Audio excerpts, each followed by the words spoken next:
program is brought to you in living color on NBC.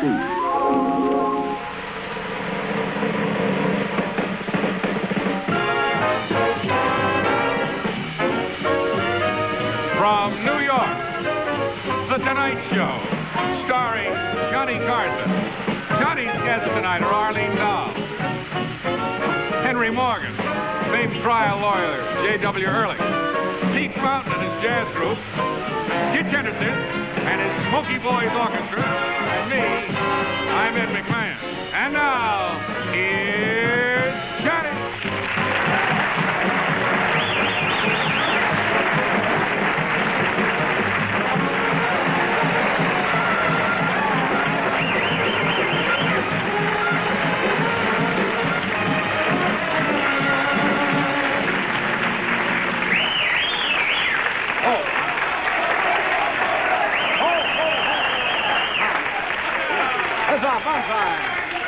Hey, you bunch of drunks.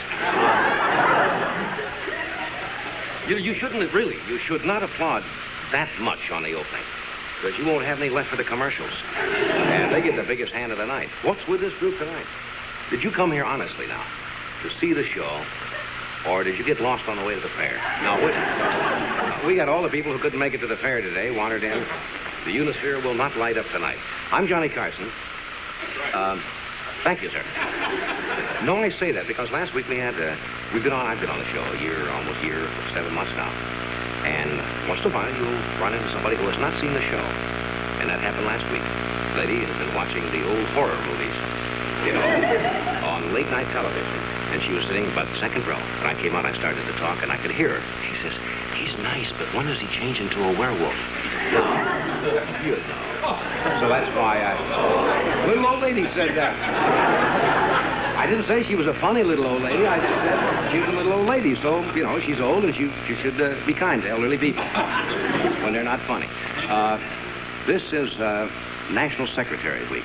How many of you knew that? Yeah. Have you done anything for Sylvia? No. I mean, lately? No, because that's Skitch's secretary. Right. But this is National Secretary Week, and I've got I have probably got the best secretary in the world. Takes dictation, beautifully, writes all my letters. And if cause sometimes you have a bad day and you feel all tied up in knots. And my secretary, rubs the back of my neck and massages my temples. And, I don't know what I'd do without Herman. He's really... you see?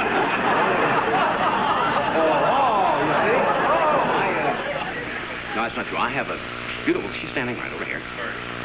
That's my tip. Right over here. That's Jeannie. That's Jeannie. That's my tip. Come here.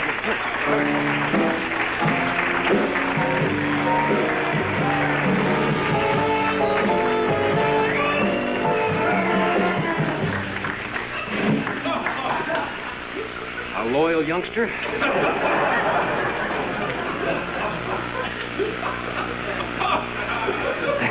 No, that's not. That's for real. That's Jeannie Pryor. And she's taller. She's taller than average. And I always keep telling her I'm going to tear her down and put up a housing development. But she isn't. No, she's a great secretary. And she made one mistake she's made in a year and a half. One little mistake. At last Christmas, remember when I sent the gifts out? She mixed up a couple of Christmas gifts. I had a gift for him, and I had a gift for Zsa Zsa Gabor. And she mixed them up at the last moment. They went out, and it was kind of embarrassing for a couple of weeks. The pair of pearl earrings he had. And I got him just in time. He was just having his ears pierced. I said, "Not for you." And Zsa Zsa has still not gotten over the gift certificate for the YMCA, which she's using. But outside of that, well, let's see what's in the news today. Of course, the fair is a big thing here in New York. What can you say about it? They had bad weather today, and I haven't been out to it yet. Cold. How cold is it? Well, you said now it was so cold. How cold is it, Skitch? I see. All right. Ring that phone, I think. But I haven't been to the World's Fair. But I'm from the Midwest. I was born and I lived in Nebraska, and I remember the fairs back there. Now, those were really fairs. Unless you've been to the Pottawatomie County Fair in Iowa, you haven't really been to a big fair. We had the greatest exhibit, if I can remember, this 1933, was the World of Tomorrow. That was our big exhibit, and what it was a counter of men's socks. And people came in. That was it. The World of Tomorrow. Yes. And people just come miles around and say, it'll never work. Never work. Just a counter. And no Eunice Fair was just a big pumpkin. But they had all the things that they have now. Yes, like they had a beauty contest. And I still remember the girl who won it. Zelda Muckey. Zelda Muckey was Miss Plowfurrow of 19... Nobody knows what a furrow. You know what a furrow is? He wouldn't know what a furrow was, but Zelda. And didn't have much entertainment. Belly dancing was not big then, but they did have one belly dance, I remember, at the Pottawatomie Fair. And she was very shy. And she wouldn't shake. And she got out there. So they gave her an air hammer, one of these pneumatic wheels. She not only danced, but tore up the street at the same time. I don't know whatever happened to us out. But those were just some of the highlights. But tonight I think you're going to have a good time tonight. We have Mr. Henry Morgan with us. We have Arlene Dahl. And we have a great lawyer, criminal lawyer, written many books. He might have written a book, I don't know.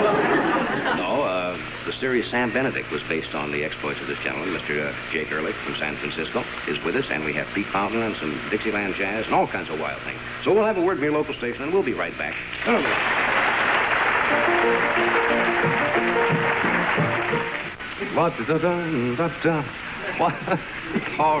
Music's music time, friends. I see by the old clock on the wall. They always say that. Hey, fella? What is it? What's up? You ready to go? What are we going to have tonight? Oh, we're going to have something reserved for 5. Is that the name of it? Yes. New? It's reserved for the saxophone section, headed by Mr. Schertzer. Wonderful group. Wonderful group. And Mr. Klink and Mr. Newsom exchanged pleasantries and improvisation. On the show, Yes, they do. I see. All right. Okay. How is this in 3? Who knows?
There's unrest in the troops tonight. Something is brewing. I don't know what it is.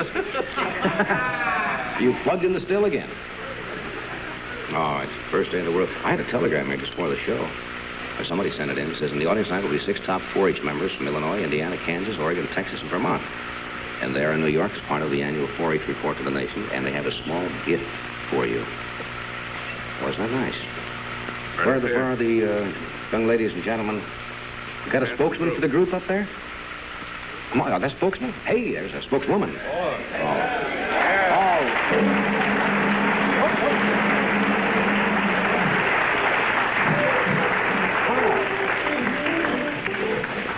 Gee, I would hate to lose you on the way down here. That's tricky coming down those stairs. You are Claudia Truex, is that right? Right. You're from Indiana, huh? Yes, sir. How long you in New York for? We arrived yesterday and we'll be here till Saturday. You having fun? Wonderful time. I'm very familiar with the 4-H. We were out at the fair. Were you out there today? Right. Cold? What do we got? Huh? Just 20 seconds? We'll hold it over and come right back at the top of the show for a couple of seconds. Is that all right with you? People don't know. They don't know the 4-H. It's head, heart, hands, and health, right? That's right. There's 2.25 million of us over the United States right now. I know. It's a great, great organization. Having been born in Iowa, Nebraska, I know all about it. We'll be back in just a second after a word from your local station. We'll see what we got here. Hello, back home again in Indiana.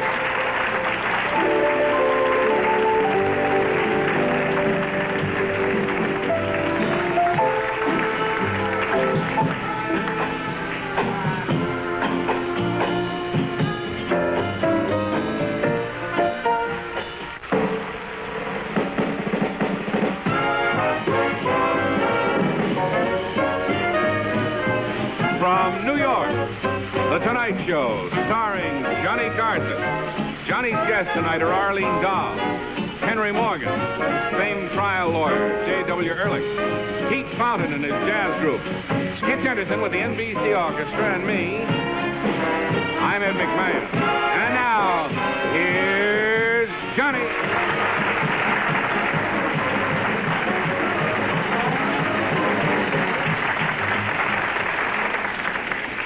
They're nuts, aren't they? Absolutely nuts. The young lady sitting on my right is Claudia Truex. She's from Indiana, and she's with a young group of people back here for the National 4-H convention, or just a trip, or No, what? it's our report to the nation where we're trying to spread our story across the country. I understand you were in Washington, or are you going to Washington? We've been to Washington. We were received yesterday in the White House by Mrs. Johnson. Must have been quite a trip. Oh, wonderful experience. I'll bet it is. And you brought me a little something. I don't know what it is yet. Hope you got some papers to keep down here. Looks like A little you got paperweight expo. with a 4-leaf cover with the Right. 4-H's on it. Isn't that sweet? Well, that's very nice. Yes, I do have some papers to keep. I'll send out. Do I have any papers, Gene, on my desk? Send upstairs and get some papers. My desk is very clean, but I'll get some papers. Claudia, hope you have a nice time, and thank your group for me. Thank you very very much, huh?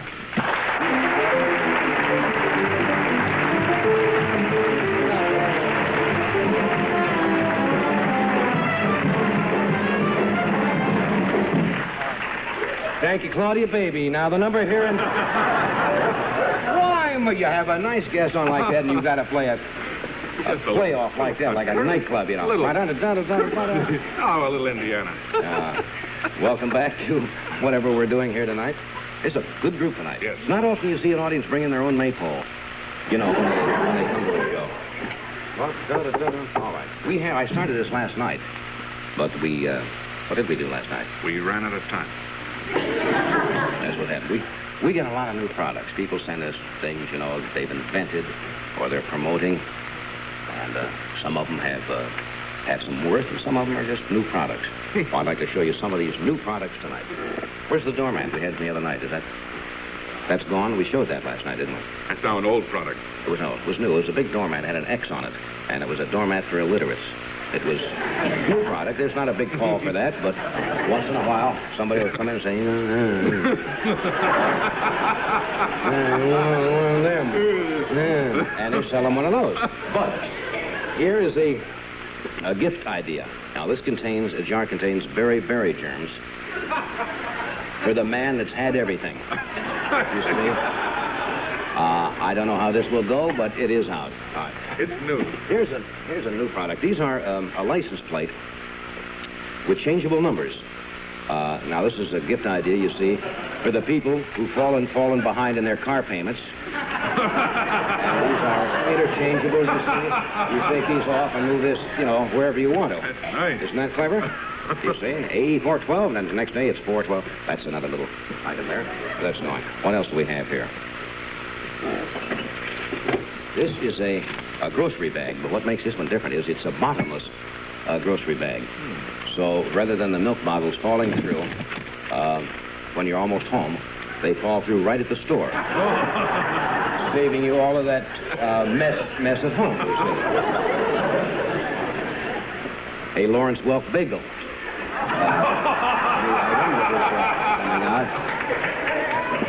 I don't know how it'll sell. Now, here's a brand new idea. These are bottles of whiskey, you see, but one of them has they're sold as a set. One has a light bulb in it, you see, to help you find it after you drink this one. This stays lit, you see, until you can... While you're getting. That's right, and this is kind of a homing radar light, you see, when you come back. This is something new here. This has a regular working light. It's a novelty. It's for car drivers whose battery is running low. Ha ha. Some of these new products are not particularly amusing either. We just said they were new. We didn't say anything else. I don't even know what this is myself. It's a belt with a rear view mirror. Oh, it's for women who are wearing tight capri pants for the first time and want to see, you know, that everything is, you know, just a casual check once in a while. All right. What is that? Not seen it very good. Oh, this is a pair of men's Bermuda shorts with lace, and that is sold as a set. That comes with boxing gloves.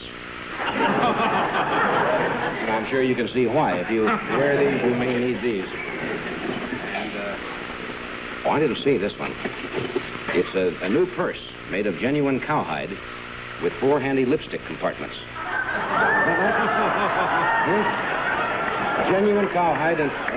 Well, those are just some of the new products that are coming. And I wish it would send them in. Here's a guy I've been wanting to have on the show for a long time, but he always seems to be a different place when we're here. And so it's... luckily, it worked out this time, so it's with a great deal of pleasure that I can welcome this great musical group. What is it? We're having trouble with the audio again. Now we're okay. Just one of those little things that happens on a well-rehearsed show like this, the audio. A great group under Mr. Pete Fountain. Pete?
The Yellowbirds. You gotta have color to see these jackets, huh? Oh. Well, what do we look? We look so drab.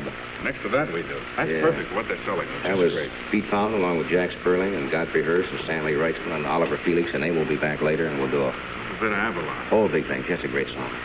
Great group. They have a recording? Really? I shouldn't see the cover on this. Is that too much? South Rampart Street Parade.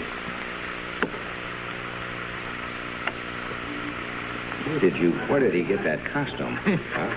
And Pete Pound's New Orleans, and I will show you these later. But this is great. Dogtown Strutter, South Rampart, Washington and Lee, Farewell, Over the Wales. Gee, I could listen to that stuff all night long. If you're that kind of a man, we could go for 2 hours of that. Speaking of stunning-looking girls, you notice notice the segue? What a tie-in. Here is a beautiful. She's been on the show 3 or 4 times, I think. Great motion picture career, and in her spare time, she's an authoress and she's a beauty consultant. And would you welcome, please? Are you all ready, gentlemen? Miss Arlene Dahl. Good boy.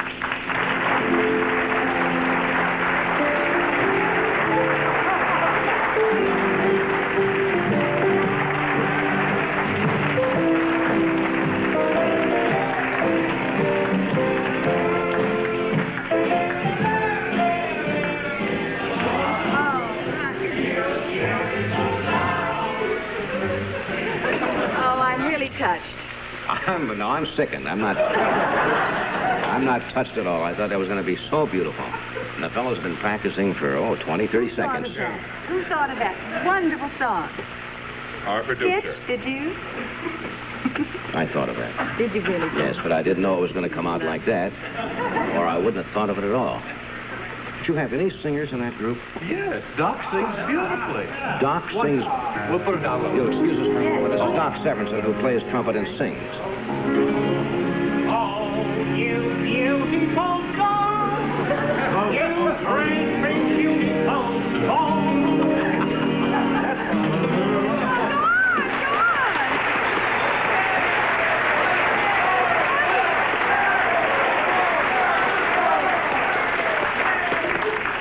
They're going to come and get you some night. They're going to show up with a plastic bag, and that's the last we'll see. Right to the funny farm. What are you doing up there? He really has a quality. He has a quality, though. Yes, he does. He really has a quality. I've never heard anything like it before. Well, Doc's from out in Oregon?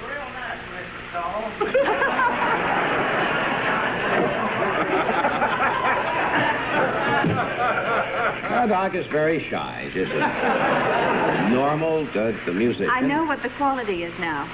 It's a southern quality that I detected there, wasn't that it? No, I say, old dear, I believe you got it wrong. He's a comedian. Wait till you hear his Jimmy Cagney. All right, now. Well, that's very sweet anyway. I really appreciate it. Thanks a lot, fellas. And welcome back. Thank you. You look lovely as usual. Well, I always feel... Is it any of a hazard to be pretty? I'm interested. Well, It's you a serious should know. question. Well, I mean, did used to get my books carried home, but I had long blonde curls, you know. You see? And that kid, when I cut those curls off, was he? Oh, been carrying my books for 4 years. No, I mean. And then the girls started to carry your books. No, but they always say if there's somebody who's 16. Now, I meant as a compliment. Who's very, very pretty. Is that a hazard? I mean, you get a certain amount of jealousy or anything at all? No, I got my books carried home too. That I can believe. Mm-hmm. My curls pulled and all full of ink, and but I don't think that's a hazard. That's fun. That's part of life. What have you been doing since I saw you last? What kind of reactions did you have last time you were on the show? Well, We talked about your book. Oh, I know. I had lots of letters from relatives in Minnesota, and I think they misunderstood us, Johnny. You know, when we were talking about the book, Always Ask a Man, and I mentioned some of the chapter headings, they thought I'd written a book called Instant Sex, you know. And that term was used. Yes, it was, but it was just one of the titles, the chapter headings, and we didn't explain it, you see, because I wanted it, and so do men, you see. No, they might think they're against it to begin with. Long courtships. The long courtship, yes.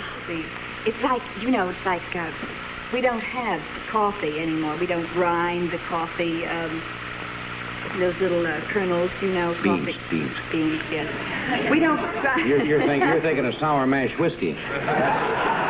You say beans. Well, yes, we don't grind them anymore. And, that coffee used to be so wonderful. I remember in Minnesota, my great aunt used to get the beans, the coffee beans, and she used to put them in one of these little old-fashioned grinders and grind it. And the aroma was marvelous. You can still do that. Yes, you can, but nobody bothers anymore. This is the point, you see. Nobody bothers with the build-up and the wonderful way to grind the coffee and the looking forward to the end product, All we do is reach for a bottle of instant coffee and put something in, and, that's it. Well, this is the whole idea behind the chapter, you see. I'm for the long courtship. And that's... Grind it yourself, in other words. Grind it yourself. I don't even know what that means. I really don't know what that means. No, I'll tell you one thing I have against about all that instant stuff. The other night I was trying to get one of those bags open that things come in. It's a pet hate of mine. I don't know what they do. The frozen stuff, and it comes in one of those plastic or... Yes. And they sear it together. You ever try to get one of those things open? Yes. You can't get them open. You have to get a knife and attack the things. Mm-hmm. They weld them together. And then everything goes like this. And then you're an hour on the kitchen floor trying to put it back. Wish they think of something else. What do you really need? We got a cup? Well, I think we need it over on this side. All right, there's a cup and a tea. With tea regular. No, but your vibrations have to get into it, so you have to pour up the tea in there. You can't just have the leaves. After this article you were talking about, and I think it was in one of the Sunday supplements a couple of weeks ago, I got so many letters containing tea bags. Dear Miss Doll, will you read my leaves? You can't read bags. Well, you can't read a tea bag. Well, it's not easy, with just a dry tea bag. You want a cup, or is this mine? It has to be in the cup. No, but are you prepared to drink a few? I have to drink a little first. Oh, yes. You see, that's very important. We'll have a moment of silence while he... They have quite a few of these places in New York where you can go to have your tea leaves read. And you've never had your tea leaves? Well, never. Then I can... Good? Is it cold? It's not really hot enough. No, it's not. So does that make one more sip, and then we'll pour out the rest. Well, now, why do you have to drink it? Is that because you get personally involved with it? Well, that's right. Well, I mean, your vibrations go into the cup. Really? Yeah. Well, I certainly hope so. How do you vibrate tonight? Pretty strong? Yeah. Well, you're going to tell me. No, now, hand me is there cream in there? Yes. Oh, it's going to be very messy. Then we better put it back in the pot. Let's pour out about a fourth of this. Pour out about a fourth? Just a fourth, and leave a little liquid in the bottom. And I'll show you next what to do. Yes. Is that too much or no? No, that's fine. Now, I tell you what to do. You take the cup like this and rotate it. And as you pour out the rest of it, so that the leaves are around the lip of the cup. Let's get a few more leaves. Reach in there and just dip in, get a few more leaves, because we want a good in here. Is that enough? Oh, that's fine. How's that? Oh, that's marvelous. Enough? All of it. All right.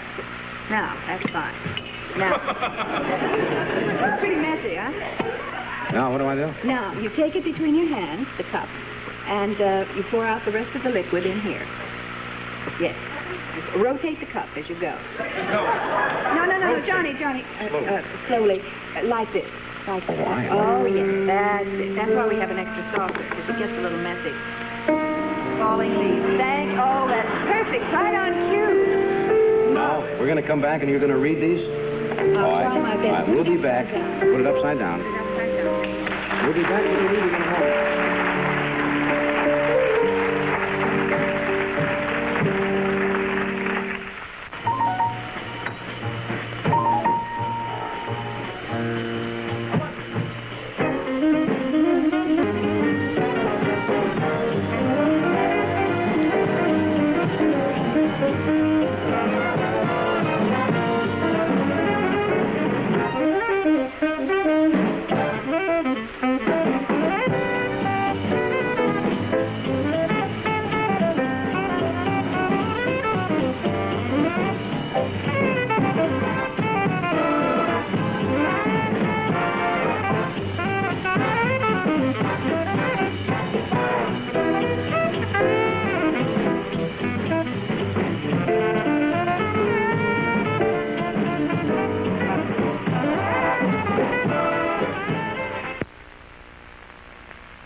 Pure discipline.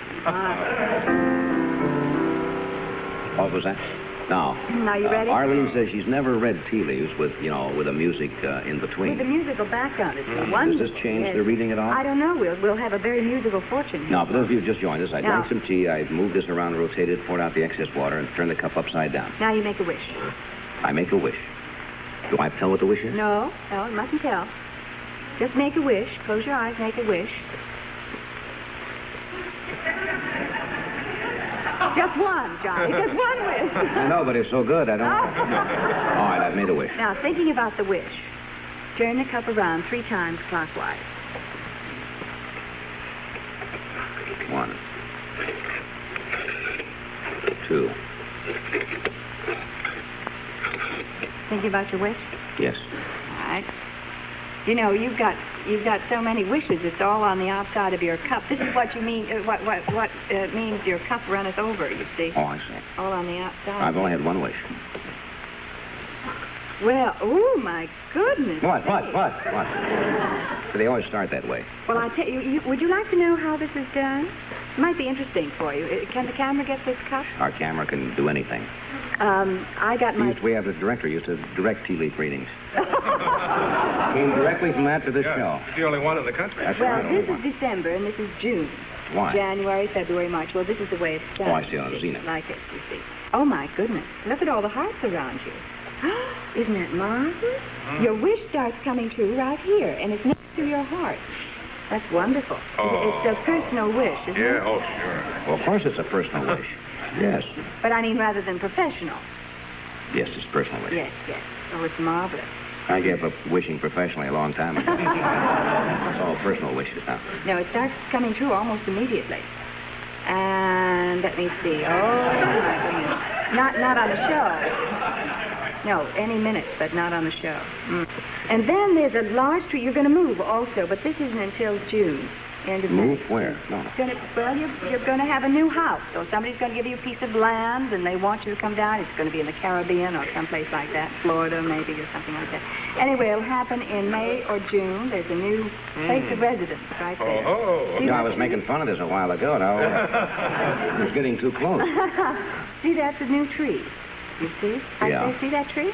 Yes. Well, that's you. That's the new. And there's a butterfly right next to it, which means it will bring you great personal happiness. Marvelous. A great good luck thing. You will also be asked to do another show on another network. I'll take it. I'm in. That's what's hurt me before. I jump at those things. What do you mean I can't work for another network? Do you sing at all? Well, no, we've been kidding about it. I'm going to sing some night on the show, so. Oh, good. Marvelous, because it'll be a great success.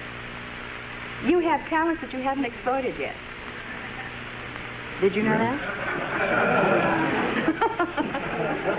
Professional talents that you haven't exploited. And really, he's loaded with talent. Yes. You're going to get a windfall of money in August, but you're going to have to work awfully hard for it. That's And right. it's not coming through the stock market. Also, you're going to do something entirely different that you've never done before in about 2 months. And you're surrounded by dancing girls. Are you going to do a musical or something? In about No. 2 months? No.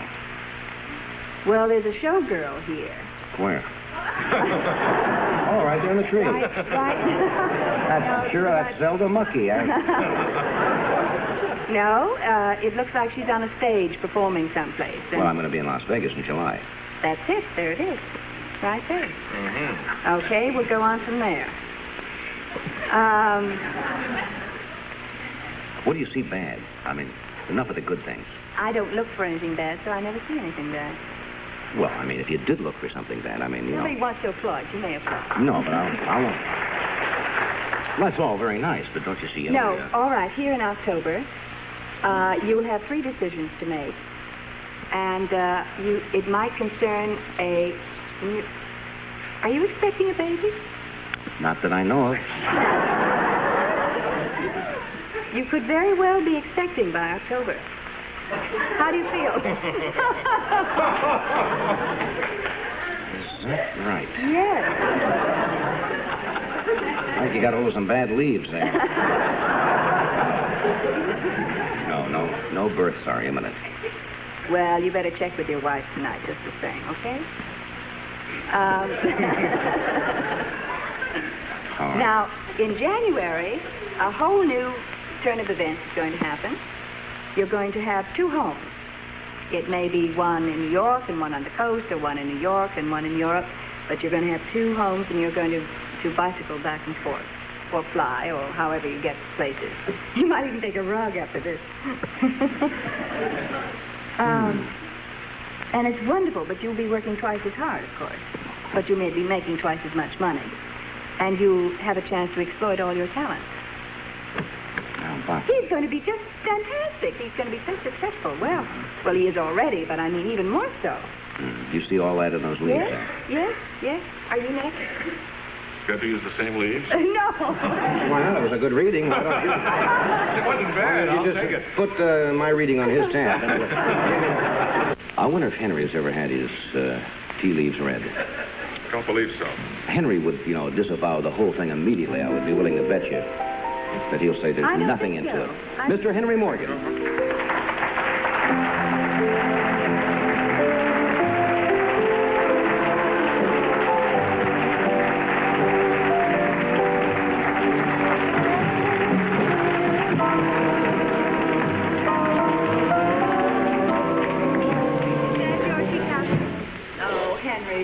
Did you do what you were... me. Did you do what you're supposed to do? Yeah, I rotated and I drained and I poured off a quarter and I added a little sugar and I took out the cream and I dribbled around and I smudged October, unfortunately. But the rest of the year is all in there, and I'm glad to hear about what's going to be with you. This sounds like a great year for me. By the way, I don't even use a cup. You don't use a cup? Drink? No. To foresee. Oh. You know where your wife is right now? Yes. In the theater, right? That's right. With Skitcher's wife, right? That's true. High spirits, right? That's right. Now see what you can do with a cup. Did you tell him? Nobody told me. That's pretty good. You just, the waves... I read fruitcakes.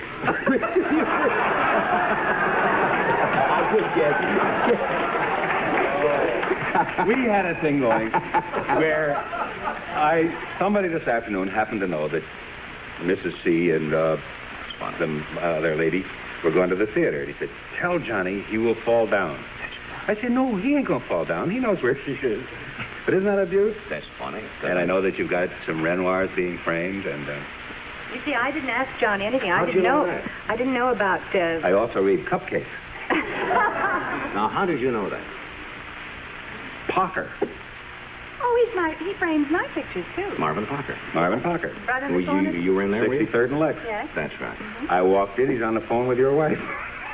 What kind of a reading is that? I mean, what you really are is an eavesdropper. What it comes right down for. I also read picture framers. You stand around and listen to what they say. Yes. Funny, I couldn't have liked them. If I'd spent another half hour there, I could have everybody in jail. You could have had me. That's good. This really, I did that, Arlene. Did you really? Yeah, I did all the stuff. What's going to be? Will I make it till tomorrow? Yes, but you're scattering your forces. Did you notice that? Yep. Yeah. I'd concentrate more if I were you, Henry. Yes, on what I you would. really want. Here's a bull right here. A what? A bull. Oh, well, that's Aries. That's my birth date. No, that's Taurus, the bull. Well, which bull is that? That's the Taurus bull right there. And That's right. I'm born under this bull. Oh, well, then you're not Aries. You're Taurus. You got hold of a bad bull. Did you check this bull carefully? When is your birthday? Aries is the ram, right? Yes. That's what's the matter. That's a ram. No. That's a ram arranged to look like a bull. No, and there's a scorpion right next to it. Yes. Is that your wife? Or your mother? I don't have what you might call a wife, exactly. You don't? No, I have an obligation. Well, when is your obligation's birthday? Well, I ain't seen this obligation in so many years, I don't know if she has birthdays anymore. Well, most women don't, but there's a certain month that they hold dear to them. I really don't know. You see, we were together such a short time, I never got that personal with her. Ah! What about your mother? When is her birthday? Feb. Oh, Aquarius. Is Or that the so? end. I don't know. Oh. See, I always think that this stuff is more or less sort of on the sketchy area where it might turn out to be nonsense, you know? And so I hadn't followed it too closely. April 14th or something around there? Who is that, dear? You. No, March. March.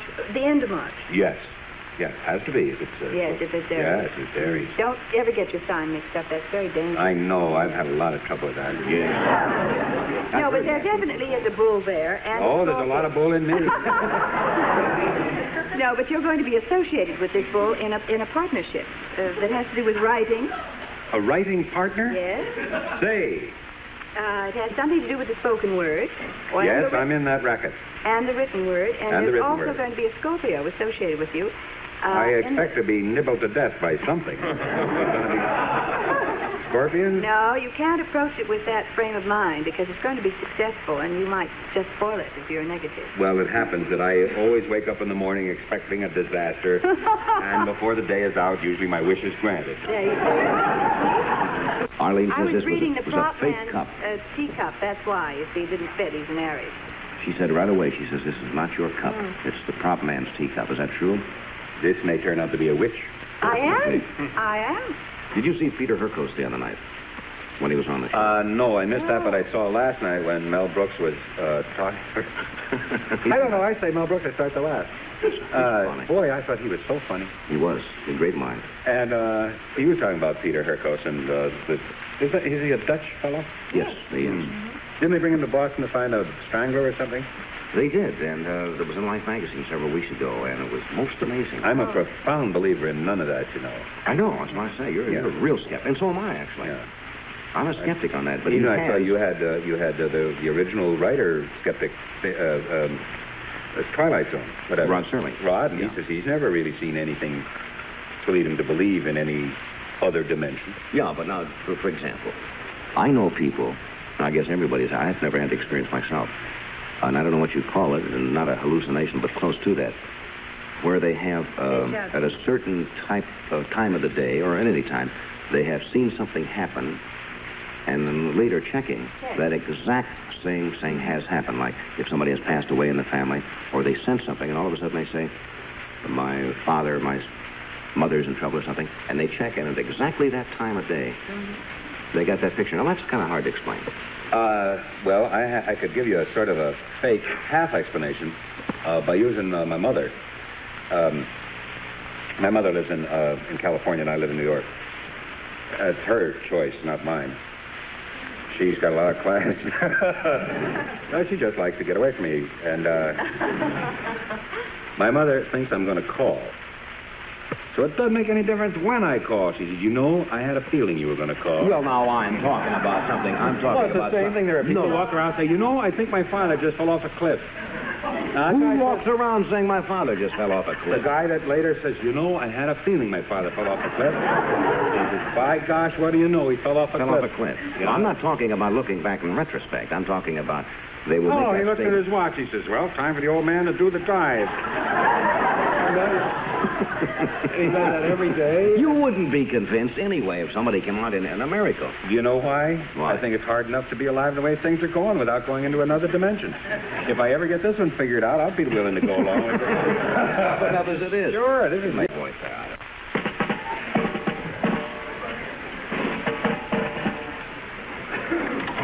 All right, men.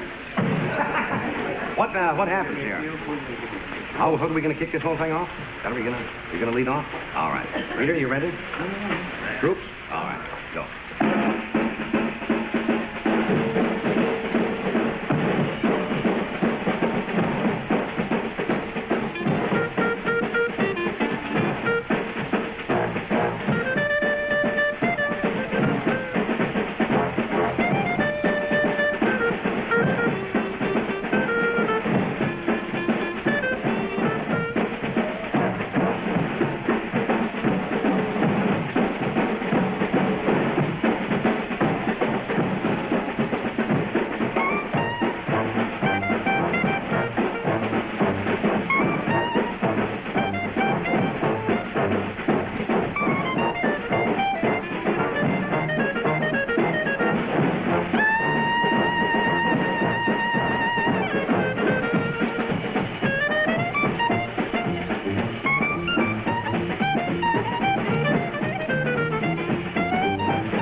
drummer, too?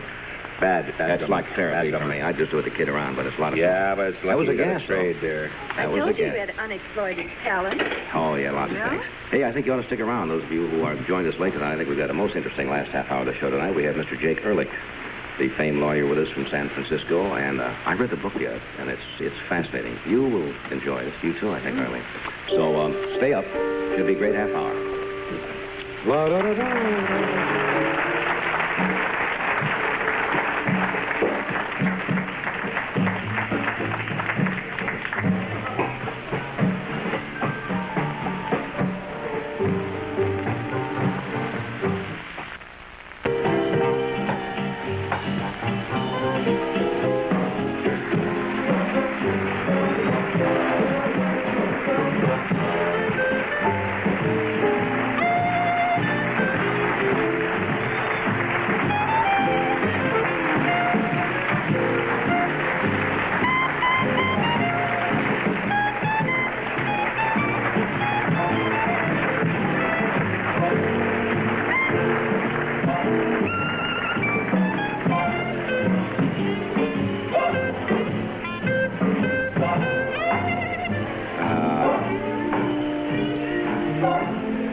Thank you, Pete. That's Pete Fount in the background with the whole troupe. We're going to try to squeeze in another number before we get out of here, maybe late in the show tonight. My next guest is one of the country's most famous and dynamic trial lawyers. In fact, he has a distinguished legal career, and those of you who are familiar with the television show that was on for some seasons, Sam Benedict, was based on a good part on his career. He's written a new book called A Reasonable Doubt, in which he states his definite opinions, speaks out rather boldly and provocatively on a whole number of subjects, from the narcotics addict to censorship to the Fifth Amendment to divorce and etc. He's an extremely interesting man. Would you welcome, please, Mr. Jake Ehrlich?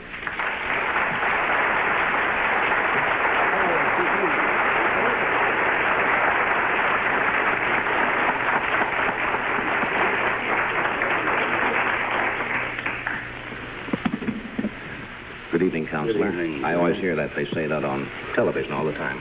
Not on the Counselor. Sam Benedict show, they don't. They don't say that. Why do they always say it in those other series? Counselor all the time. Well, Do lawyers talk to each other that way? No. You ought to hear lawyers talk to each other. This is a most fascinating book. As I mentioned to you briefly in a little time we had to say hello before the program, I get probably 30 or 40 books a month from people who appear on the show, and most of them you don't have a chance to really look through. You look some of the highlights. And I set up the last 2 nights with this book and called A Reasonable Doubt, and got so fascinated. I guess the lay people who don't know much about the workings of the law, this is all fascinating. I'm glad you like it, what John. you do. Most interesting. One statement you had in here, it says when you are defending somebody, you say the first thing that you tell them is never plead guilty. Never plead guilty. Every man's entitled to a trial. He's presumed to be innocent until the contrary is proved to a moral certainty beyond a reasonable doubt. And that's his right under the law, and he ought to avail himself of that right. So never plead never guilty. plead guilty. Let me ask you a question. Mm-hmm. What is your name? What is your name? I refuse to answer. No. My name is Johnny Carson. How do you know that to be your name? Well, it's on a birth certificate, legally That's recorded. hearsay. That's hearsay? Well, of course. Well, I mean, if it's legally recorded, That's still hearsay. Suppose you were born, and I must assume that you were born because you're here tonight with us.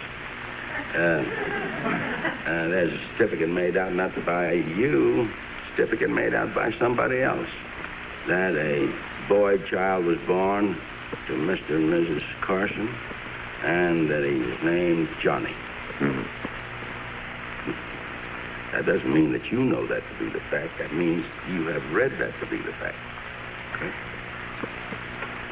yeah, I see what you mean. In other words, I only have to go by what is recorded. You're pleading guilty to something that you don't know of your own knowledge. In other words, I should have said, if somebody asked me who I am, I say I plead not guilty, right off. It doesn't go quite that far. not that Plead far. not guilty. I see what you mean. That is hearsay. I'm only accepting what somebody has what said. somebody else has said. But that would be legal. I mean, if you come in with a birth certificate, that proves you're more. Well, birth certificates are legal until they're attacked and proved to be invalid. That has happened, too. I get such a kick out, I think, about the second chapter of the book on new lawyers who start when they are trying to question a client and the things that they learn in court by not over-questioning or going too far. There are a couple of... Give a couple of that's very dangerous. That's very dangerous. The apocryphal story is about the defense lawyer who's defending a fellow for driving while drunk. And the officer took the stand, and the district attorney asked him a question, and he said, yes, the defendant was drunk. All right. Your witness, he says to the defense. The defense says, how long have you been in the police department? He says, 1 year. Well, then he should have stopped right there. But he says, well, just a police officer for 1 year? Does that give you the authority and the learning and the experience to say that my client was drunk from what you observed? He says, oh, no. Well, then what was your reason? Oh, bartending for 18 years. In other words, quit when you're ahead. Quit when you're ahead. Quit when you got a no answer or a yes answer, the case may be. You lose cases. Yeah, all lawyers lose cases. Sure. Well, when you're defending somebody, say in a criminal action, say it's a capital case, there's so many lawyer shows on television that I'm sure they can be no more closer to the truth, most of them, than... Most of them are pretty close. Do you feel really bad if you lose a case? I mean, especially if it's... I am the most miserable human being on earth when I lose. I go into that trial to win because I believe in it. Otherwise, I wouldn't be in it. And when I do the best I know how and something goes wrong, I suffer. But you've got to put yourself in your client's shoes, you know. What about the lie detector? We were talking about this device one night. No, the lie detector is hokum and it's bunk. It's like threatening somebody with a bullwhip. They say to a man, will you take a lie detector test? Now, you can't use the results of a lie detector test in the courtroom. The lie detector depends on a piece of machinery, depends on the person asking the questions. It depends on the physical condition of the person of whom the questions are asked. And it depends also on whether the connections between the machine and the person are put in the proper place. It really takes a tremendously trained person to handle all this, doesn't it? But there are none. There are none. There was a case in the newspaper the other day where some little girl had gone in for a secretarial job in Washington, the government, and they strapped a lie detector on her, and some guy who'd been with the department for, 2 weeks with this machine was asking her all kinds of personal questions and so on. Certainly, but what they use it for, it's an instrument of fear. They say, now, if you're not guilty of this, well, why don't you take the lie detector test? In other words, indirectly making you testify against yourself.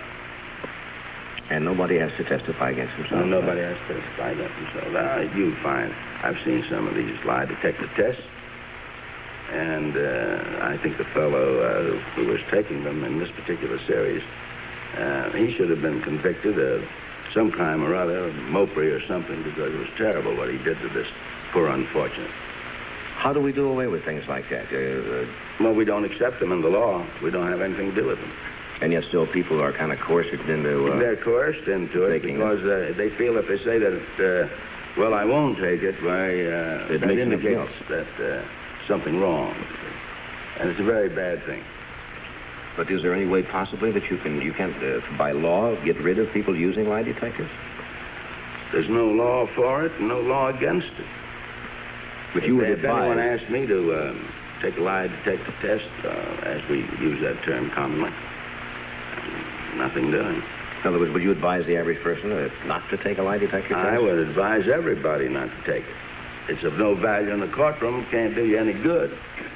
Why take something that you've got a 100% chance of losing? It can't do you any good and you can't win. Let's talk about the Fifth Amendment a little bit, because this is a term that has been bandied around very much in the last few years because I guess a great deal of congressional investigating committees, and where people have said, I refuse to answer. It's almost become a gag now. But... And he is now going to investigate some particular subject that he has chosen. Well, let's just take the entertainment business. Oh, the entertainment business. Yes, there's been something going on about that. And he decides to sit up, and they put the cameras up around the room, and they call John Doe in. Now, in the first place, the mere fact that they call John Doe, the people say, uh-huh. Why John Doe? Why not Richard Rose? You see? They can't walk you into a courtroom that way, but they can bring you before the committee. Well, it was in a court of law. They would have to have some file reasonable an reason. indictment or arrest you in the commission of an act or file an information or complaint. But a Senate committee can actually just say, I subpoena so-and-so, and you must come in and answer questions. You come on in. All right. And if you don't come in, the United States Marshal will go and get you. Now they now bring you in. And they say, now, Mr. John Doe, how long have you been connected with the entertainment world? Oh, I've been in 30 years. Well, did you know that there is such a thing as overcharging for tickets? Oh, yes. And did you go along with that? Well, what could I do? I couldn't do anything about it. Well, you're in the theatrical business. You got a theater, too, haven't you? Yes. You're in the theatrical business. You got a theater. You know that they're overcharging. You know that they're robbing the people. And you say you can't do anything about it. Tell me why, Mr. John Doe. Why can't you do anything about it? Now, John Doe has now been held up to ridicule before the people who are watching the cameras. And John Doe hasn't done a thing. John Doe merely is a hard-working man. He owns this little theater, and he is now put in the light of a man who's conspiring in some way or other to overcharge people for admission to his theater. Well, now, if John Doe says, gentlemen, I refuse to testify, then the senator will say, you refuse to testify for what reason? On what ground? Now, John Doe's there all by himself. There's nobody there to help him. Well, he says, I guess, I just don't want to get into this. Well, that's no reason. And suddenly, the American John Doe thinks of, take 5. He's on the Fifth Amendment. Well, now, wait a minute. How can you refuse to testify because the Fifth Amendment, you've got nothing to worry about, have you, John? No. Well, then why don't you testify? Well, I'm not going to testify. Now, John may not want to say that one of the men selling tickets overpriced in violation of that particular ordinance might be a friend of his, might be a relative of his. So now John Doe has committed no crime, has done nothing that he ought not to do, violated no law, doesn't want to hurt Sam Stibbins or whoever it is. Now John Doe is now cited into court to show cause why he shouldn't be held in contempt of the committee for using the Fifth Amendment. And there, some time ago, was a book put out by a United States senator. Most all of the book had to do with the committee hearings, a rehash. Mm-hmm.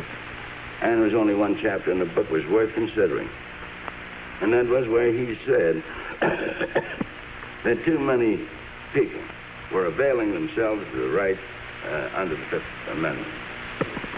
Well, if the Fifth Amendment is not good law, if we are to be called criminals because we use it, well, then let's take it out of the Constitution. Let's get rid of it. Now, you will recall history, or the reading of history, rather, that we had some difficulties with Great Britain about Star Chamber proceedings where they brought you in, sat you down, and gave you a rough time to make you testify. That's why we put that in there. In other words, the Fifth Amendment was set up to keep people from testifying against themselves. In other words, no person can be allowed to testify That's right. against himself. Now, is that a good amendment? Well, certainly it's good. Then why has this slur been attached to it? Because of the way it is applied, Johnny. I am now the senator from Chocomo, and I have ambitions.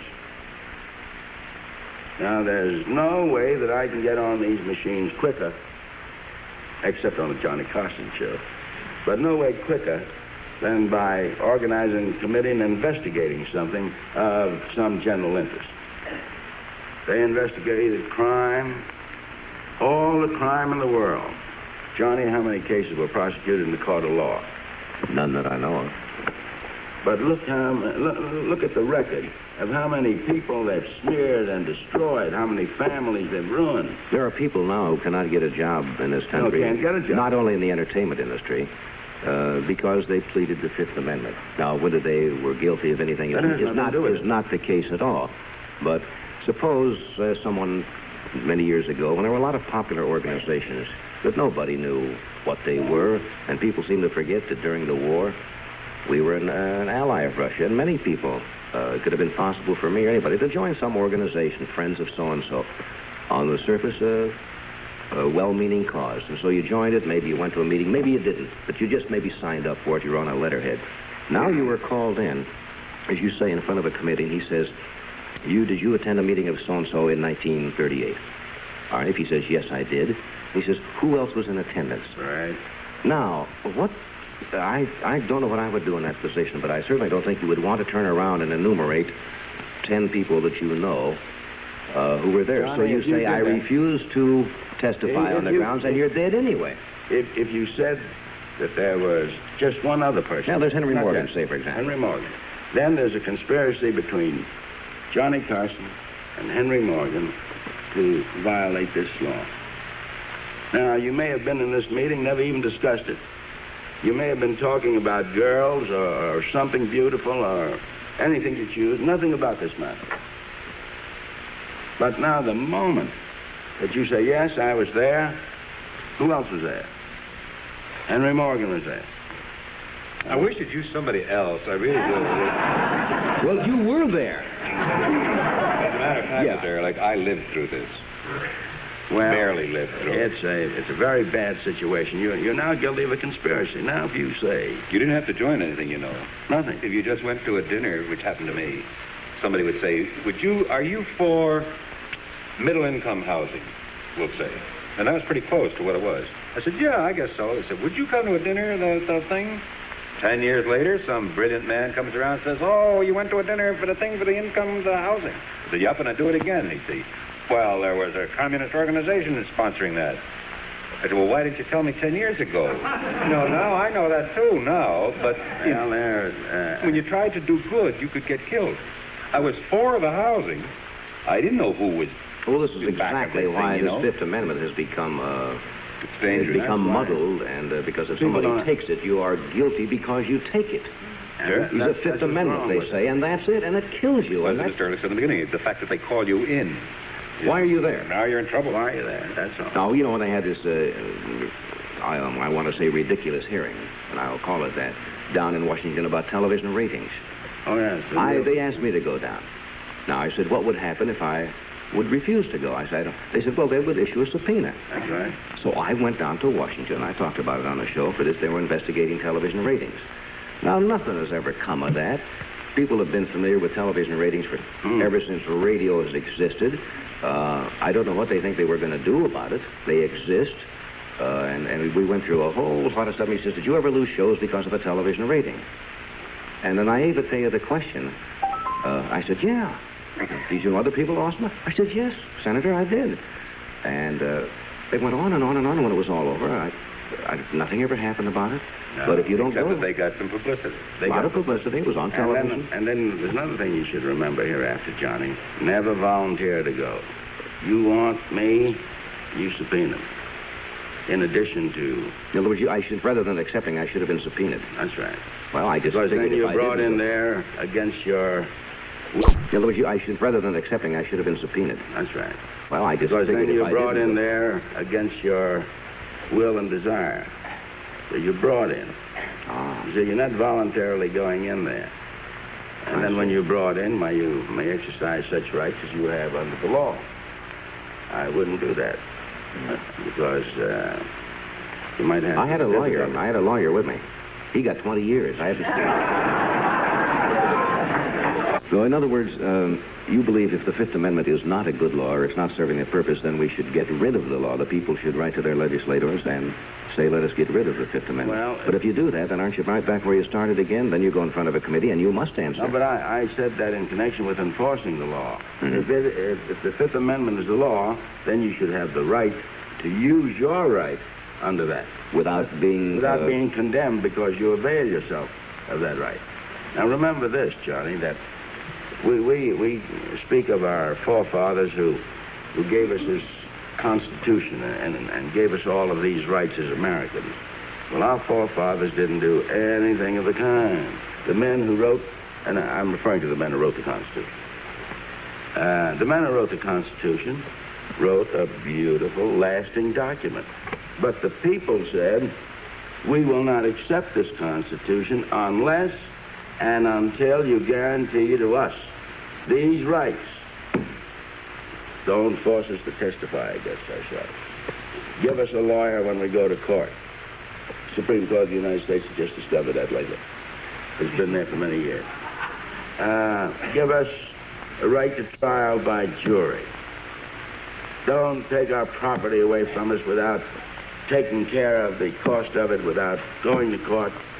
Don't destroy our right to freedom of speech. Don't destroy our right to freedom of thought. Don't destroy our right to freedom of religion. It was the common man. These people sitting here, all of us, in those historic days, who insisted on these rights. Now, we fought for them. We've fought wars since then in the name of these rights.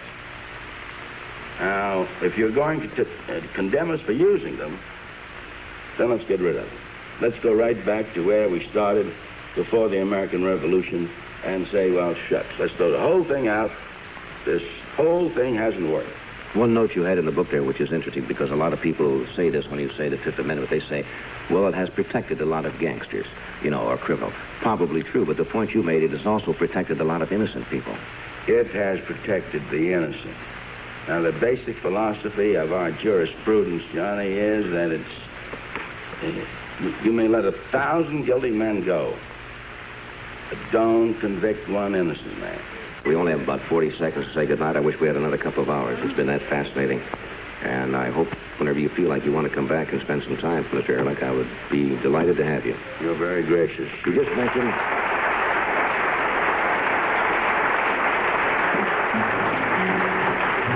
Thank you, Henry. Thank you, Arlene, for the reading tonight. Good night.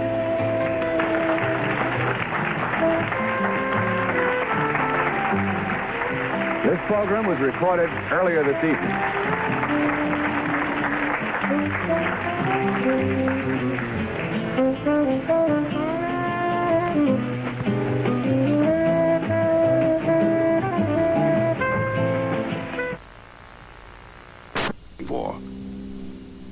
She left 1 to 10 for his wife, played by Courtney Thorne Smith.